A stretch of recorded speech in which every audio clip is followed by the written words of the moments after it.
إن الحمد لله نحمده ونستعينه ونستغفره ونستهديه ونعوذ بالله من شرور أنفسنا وسيئات أعمالنا من يهده الله فهو المهتدي ومن يضلل فلن تجد له وليا مرشدا وأشهد أن لا إله إلا الله وحده لا شريك له وأشهد أن سيدنا وحبيبنا وعظيمنا محمد بن عبد الله اللهم صل وسلم وبارك على محمد وعلى آل محمد كما صليت وسلمت وباركت على إبراهيم وعلى آل إبراهيم في العالمين إنك حميد مجيد إن الله وملائكته يصلون على النبي يا أيها الذين آمنوا صلوا عليه وسلموا تسليما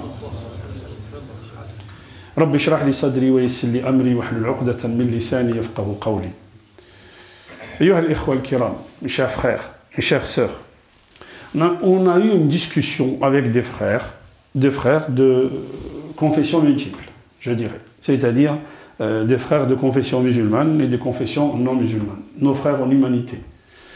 Et la question qui a été posée était, si Allah est tellement miséricordieux, bima anna Allah rahim, pourquoi il y a des jeunes, pourquoi il y a des gens qui meurent en Syrie et en Irak? Pourquoi en Afrique il y a des gens qui meurent de faim? Pourquoi il y a tout ça? Qu'est-ce que ça veut dire tout le mal qui s'abat sur la planète aujourd'hui? Qu'est-ce que ça veut dire tout ça?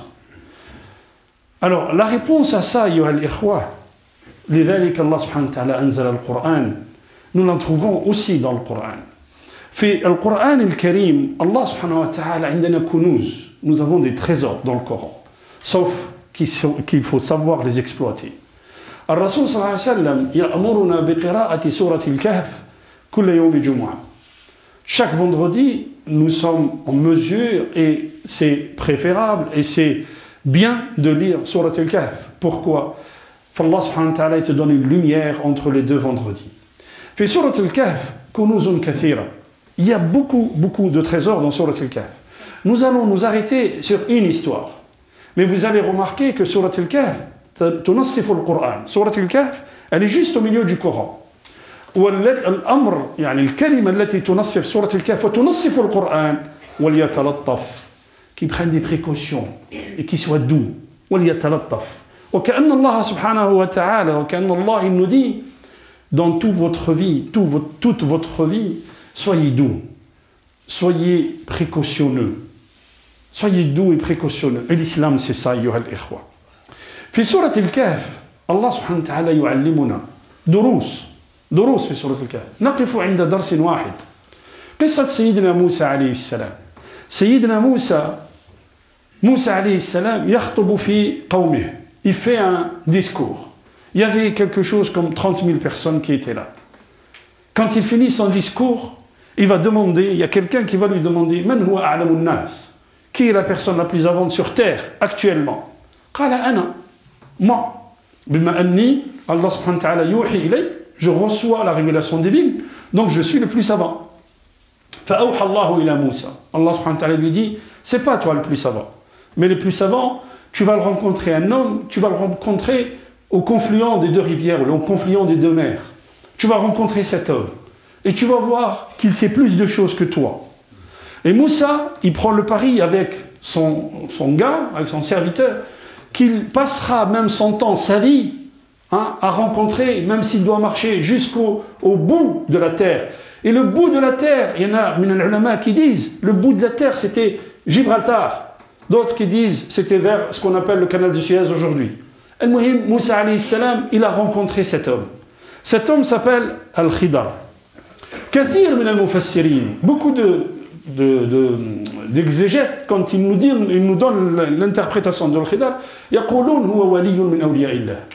C'est quelqu'un qui est proche d'Allah subhanahu wa ta'ala et Allah subhanahu wa ta'ala lui a donné un savoir.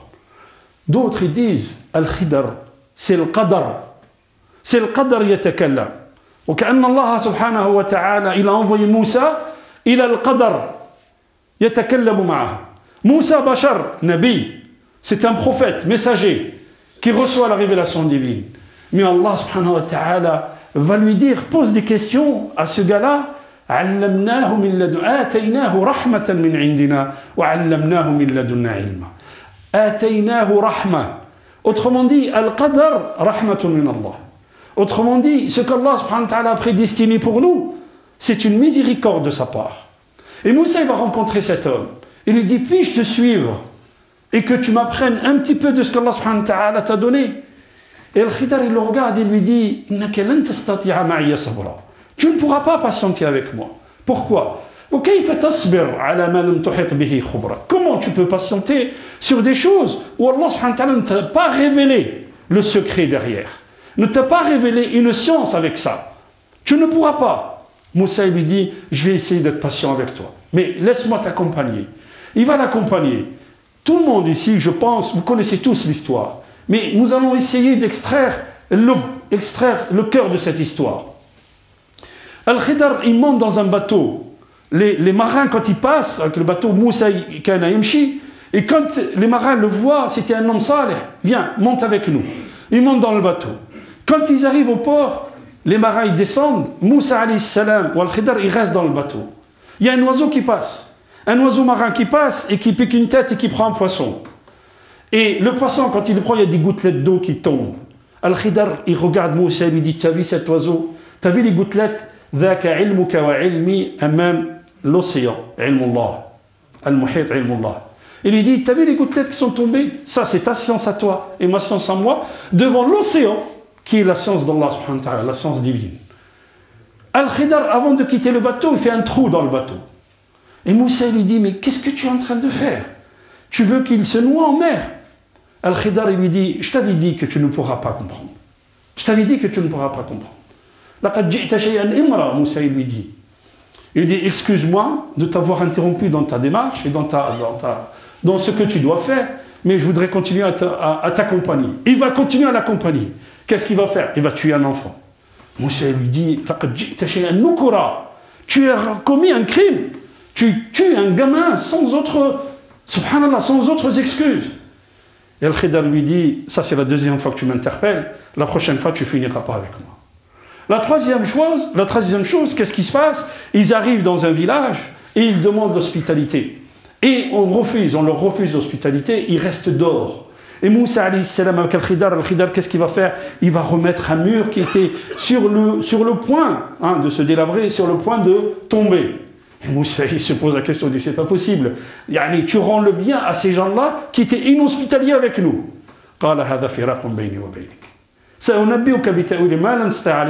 Je vais t'expliquer pourquoi tu n'as pas pu patienter. Alors il va lui expliquer. La première fois, le bateau, c'était quoi? Le bateau, c'était des gens pauvres qui travaillaient en mer. Et puis qu'est-ce qui va se passer? Il va se passer que 2 ans après, il y a une guerre qui va s'éclater.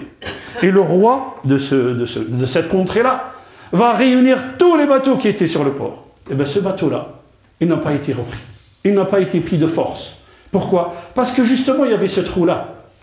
Ce bateau sur lequel il a fait un trou, c'est vrai que c'était difficile pour eux de gagner leur vie avec un bateau troué. C'est vrai. Mais qu'est-ce qui s'est passé? Au bout de 2 ans, eux, ils ont gardé leurs moyens de subsistance, tandis que d'autres, ils l'ont perdu. La première règle, c'est quoi? C'est que des fois, fil mihna, des fois dans l'épreuve, tu passes par une épreuve. Et tu penses que c'est une épreuve. Tu penses que c'est shar. C'est quelque chose de mauvais pour toi ou de mauvais pour nous. Mais non, Allah subhanahu wa ta'ala, avec le temps, tu découvres que cette chose-là que tu penses que toi c'est mauvais, eh bien c'est une bonne chose. Allahu ya'lam wa antum la ta'lamun. Hatihi rahmatun min Allah. La deuxième chose, quand il tue le gamin, il lui dit, comment tu peux tuer un gamin? Al-asl anna nara al-ashya bi a'yunina ka bashar. On voit les choses avec nos yeux d'humains. Et on ne voit pas les choses avec la justice divine et la sagesse divine. La deuxième chose, il lui dit, tu as tué un gamin. Et il dit, le gamin était un couple de gens. Et ce gamin allait grandir et il allait devenir pharaon pour ses parents. Donc Allah subhanahu wa ta'ala l'a fait partir et il va leur donner, et il leur a donné un autre enfant à la place qui était beaucoup plus pieux et beaucoup plus bienfaisant avec la maman et le papa. La maman, bien sûr, elle a pleuré son gamin. Elle a pleuré son gamin et elle est morte sans savoir pourquoi son gamin est parti. Pareil pour nous, des fois, on n'a pas de réponse à certaines choses que nous, on pense que c'est mal. On n'a pas de réponse. Sauf qu'Allah subhanahu wa ta'ala, il sait. Wallahu ya'lam wa antum la ta'lamun. Et tu peux passer ta vie, frère ou sœur, On peut passer notre vie à essayer d'expliquer pourquoi Allah subhanahu wa ta'ala nous a fait subir cette épreuve et on ne comprend pas. La troisième chose, et la plus importante, la troisième chose, il remet le jidar, il remet le mur. Pourquoi il a remis le mur? Il a remis le mur parce que leur père, certains disent, leur grand-père 7e génération, était pieux, était bien. Et c'est pour ça qu'il a remis le mur. Il a remis le mur parce qu'il y avait un trésor en dessous du mur. Est-ce que les témoins, est-ce que les orphelins savaient que le Khidr allait passer par là et qu'il allait remettre le mur? Ils ne savaient pas. Est-ce qu'ils l'ont vu faire? Ils ne l'ont pas vu. Qu'est-ce que ça veut dire? Ça veut dire que des fois, Allah subhanahu wa ta'ala ya'malu laka fil khafa wa anta la tadri. Des fois, Allah subhanahu wa ta'ala, il pousse le mal contre toi sans que toi tu le saches. Des fois, Allah subhanahu wa ta'ala, par ta piété, frère, il protège tes enfants, il te protège, et toi tu ne le sais même pas. Yantfa'u anka shar wa anta la tadri. Regardez, ayyuha al-ikhwa, comment Allah subhanahu wa ta'ala yu'allimuna anna fil iqdari rahmatun lana. Allah il nous apprend que dans le qadar, dans ce que Allah subhanahu wa ta'ala a destiné à nous, c'est quelque chose de sage et c'est quelque chose de miséricordieux pour nous. Sauf que nous on ne le maîtrise pas. Sauf que nous on ne le sait pas. أقول قولي هذا وأستغفر الله لي ولكم استغفروه يغفر لكم إنه هو الغفور الرحيم. بسم الله والحمد لله والصلاة والسلام على رسول الله ولا حول ولا قوة إلا بالله. À l'instant, on parlait de l'qadar, wa qadarullah, wa anna Allah subhanahu wa ta'ala yasuquka ila shay' duna an ta'lam. Yasuquka ila shay' duna an ta'lam. Cette mosquée où nous sommes, a été attaquée par des voisins, par des gens, et des gens à qui on a fourni des documents. On passera sur tout ça, ma'alish. C'est pas grave. لكن لتعلموا بأن الله سبحانه وتعالى يد خفية. Allah subhanahu wa ta'ala, il y a une main divine qui gère tout ça. Les gens qui ont attaqué la mosquée pour dire qu'il y a des nuisances, pour dire qu'il y a plus de gens que nous, ce que nous avons déclaré. Et on est passé au tribunal, pour que vous sachiez les frères. Et au tribunal, le procureur a dit que la mosquée est aux normes de sécurité. La mosquée, il n'y a pas lieu de fermer cette mosquée, parce qu'elle est aux normes de sécurité et parce que les nuisances dont la personne parle, elles n'existent pas. Effectivement, le jour du Jumu'ah, on fait notre prière et on s'en va. Ça veut dire quoi? Ça veut dire que nous devons être à la hauteur. La première chose, nous devons être à la hauteur. Nous devons être à la hauteur pour préserver le bien que nous a donné Allah subhanahu wa ta'ala. Et peut-être que nous, on ne sait pas. Parce que peut-être dans l'épreuve, Allah subhanahu wa ta'ala est en train de nous secouer pour qu'on se réveille nous aussi. Et qu'on ait un lieu de prière et un lieu d'étude digne des musulmans d'Aix-en-Provence ou digne des musulmans de France. Est-ce que Allah subhanahu wa ta'ala, à travers cette épreuve, il n'est pas en train de nous mettre pour qu'on se réveille un peu, les frères? Pas qu'on vienne, on fait notre Jumu'ah et on s'en va tranquille, alhamdulillah. Est-ce qu'à travers cette épreuve, Allah subhanahu wa ta'ala ne nous secoue pas? Combien de fois les gens ils passent par une épreuve et cette épreuve les rapproche d'Allah? Combien de fois je vous ai raconté l'histoire de la mère qui pleurait en appelant à la mosquée en disant « Ma fille, on lui a découvert un cancer. Et je ne sais pas quoi faire. » La première chose à faire, elle était salu billah. Le lien avec Allah subhanahu wa ta'ala. وَلِتَعْلَمْ أَنَّ بِاتِّصَالِكَ بِاللَّهِ كُلُّ شَيْءٍ يَهُونُ عَلَيْكَ. Toute chose devient facile devant toi si tu as ce lien avec Allah subhanahu wa ta'ala. Et bien cette mère, elle priait la nuit, elle se levait avant le Fajr, 1 heure, 2 heures avant le Fajr, et elle priait la nuit, elle demandait à Allah de guérir sa fille. Alhamdulillah, au bout de 6 mois, 1 an, subhanallah, même les médecins étaient étonnés. Effectivement, elle a utilisé les moyens. Elle a utilisé les moyens. Et ça, on va en parler aussi une autre fois, Yoel Ikhwa. Ruqya, c'est bien, mais Ruqya, fais-la toi pour toi-même. Mais tadawu ibadallah. Al-Rasul sallallahu alayhi wa sallam dit tadawu ibadallah. Donc elle a choisi, elle a fait ce qu'il fallait et elle a été guérie. Sauf que cette mère, elle est restée sur cette tracée-là. Elle est restée sur ce chemin.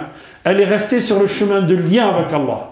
Autrement dit, Allah subhanahu wa ta'ala l'a fait passer par une épreuve, effectivement. Mais il voulait la rapprocher de lui. Et souvent, nous, on ne voit pas les choses comme ça. Souvent, on ne voit pas les choses comme ça. Pourquoi? Parce qu'on voit les choses avec notre œil humain. Et on oublie la sagesse divine derrière. Alors n'oubliez pas, les frères, tout ce qui peut nous arriver, Allah subhanahu wa ta'ala est derrière. Wallahu hakim. فنسأل الله العافية ونسأل الله التقى والعفاف والغنى. اللهم اهدنا فيمن هديت، وعافنا فيمن عافيت، وتولنا فيمن توليت، وبارك لنا فيما أعطيت، وقنا شر ما قضيت، إنك تقضي ولا يقضى عليك، إنه لا يذل من وليت ولا يعز من عديت، تباركت ربنا وتعاليت يا ذا الجلال والإكرام. اللهم اقسم لنا من خشيتك ما تحول به بيننا وبين معصيتك، ومن الطاعات ما تبلغنا به جنتك، ومن اليقين ما تهون به علينا مصائب الدنيا، ومتعنا اللهم بأسماعنا وأبصارنا وأبداننا أبدا ما أحييتنا، واجعله الوارث منا، واجعل ثأرنا على من ظلمنا، وانصرنا على من عادانا، ولا تجعل الدنيا أكبر همنا ولا مبلغ علمنا، واجعل الحياة زيادة لنا في كل خير، واجعل الموت راحة لنا من كل شر. اللهم انصر الإسلام والمسلمين في كل بقاع الأرض يا رب العالمين. اللهم ارفع الضر عن إخواننا في فلسطين وفي الشام وفي العراق وفي اليمن في أفغانستان وفي كل بلد يا رب العالمين. اللهم احفظ أبناءنا في هذه البلاد. اللهم انصر الإسلام والمسلمين يا رب العالمين. اللهم ارحم موتانا، اللهم ارحم كل من له فضل علينا.